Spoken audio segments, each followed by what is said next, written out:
Hello, my name is Alex Brownsell. I'm the editor on M&M Global, and we're here in Cannes. It's the Cannes Lions 2016, and we're talking about creativity, of course.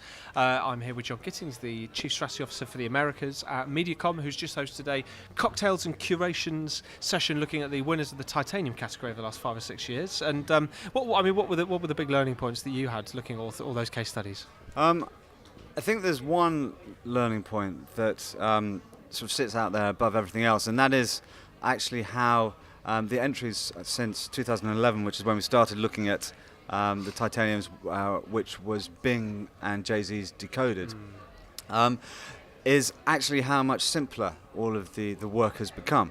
There's a very good analogy that we talked about, which was how when a new technology launches, you see the wireframe. So when Amazon starts, it says https://amazon ...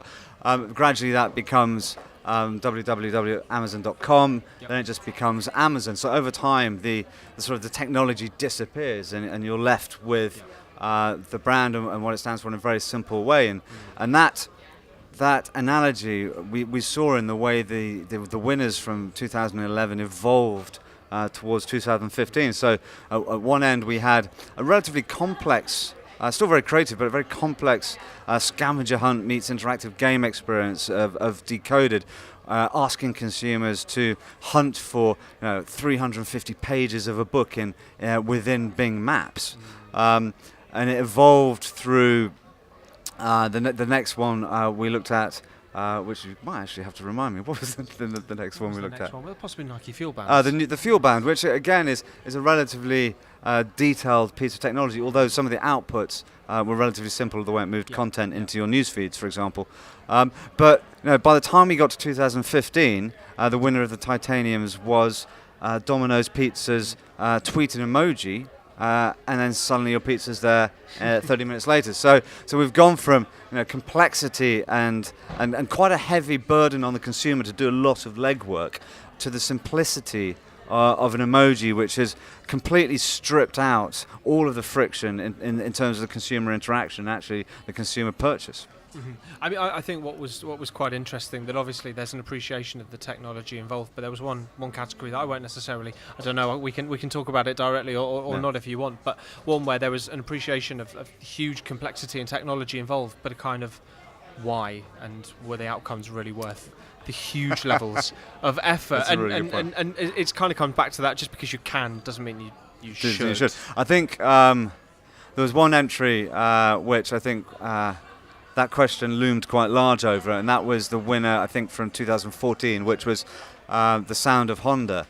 And whilst it was a beautifully crafted and engineered entry, the idea of recreating Senna's 1980 lap around Suzuka using LED lights, using sound, and using the original telemetry data, from an engineering point of view, from a production point of view, it's deserving of some sort of craft or technical award. But the end output was a lot of effort and a lot of technical expertise that probably didn't pay off in the execution. And ultimately, whilst it was intriguing and elaborate and as I say, well crafted, I actually think, looking at it, I'd probably just rather watch Ayrton Senna do a lap in real life, or certainly now in video form. Yeah. I think, as technology and data and all the rest of it kind of gets thrown into the mix and creativity changes, I suppose should we think about what marketing creativity is at almost a very base level, the very definition of it? Is it evolved, or actually has it remained kind of constant through all this change? I think the idea of creativity now is fascinating because consumer attention levels have dropped to such a low level. And I think I read a statistic which was the average attention span in a movie has actually fallen from a few years ago. It was 12 seconds. So they would cut a scene to a sort of, on average, a 12-second length, and then now down to 8, and it's still falling. So that attention is unsustainable in the movies, and it's certainly unsustainable in advertising formats. So and the emoji is a great example. It's beautifully simple communication, but we're seeing that stripping down of creativity to something incredibly simple and shorthand everywhere, whether it's in our Facebook feeds, the fact that 80% of all video is watched mute, and that now good Facebook video work requires you to put closed captioning on top of the video for it to be effective.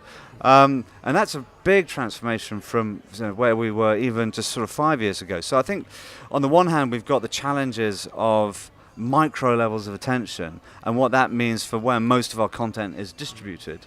And then on the other hand, there's still a demand for brands to come up with fairly big owned platforms like the Dove campaign for Real Beauty, and producing content which is worthy of the brand's purpose and the brand's meaning. Because just because our attention is falling like a stone, it doesn't take away the fact that brands still need to communicate their purpose in a very powerful narrative. Mm-hmm. And final question, I won't keep you too much longer, I promise. It's a beautiful evening, Martinez. It's lovely outside. That if that sort of universal truth, and the fact that the brands need that creativity still, who takes ownership for delivering that creativity in a world where perhaps it isn't just the creative agencies as it was 10-20 years ago. It's a more complicated world now. I think there's a reason we call ourselves a content and connections agency, and it's not because we want to make the ads, but the reason is effectively that we are now at a point where you truly cannot just take one away from the other. And to really understand how to build the content, you really have to understand the distribution points and how that content is going to ultimately be distributed. Because what we still see far too much of is things like print ads repurposed in Instagram feeds, for example. That's a very cheap, easy shot, but that type of behavior still goes on far too much. So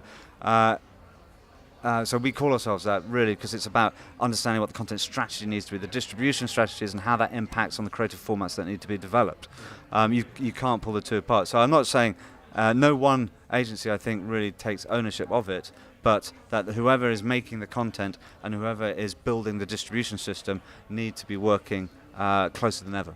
Yeah. Okay. Well, thank you very much for your time. That's fascinating insight, and I'm glad that I got invited along to hear about it. Enjoy the rest of the festival. Thank you very much. Thank you. Thank Cheers. you.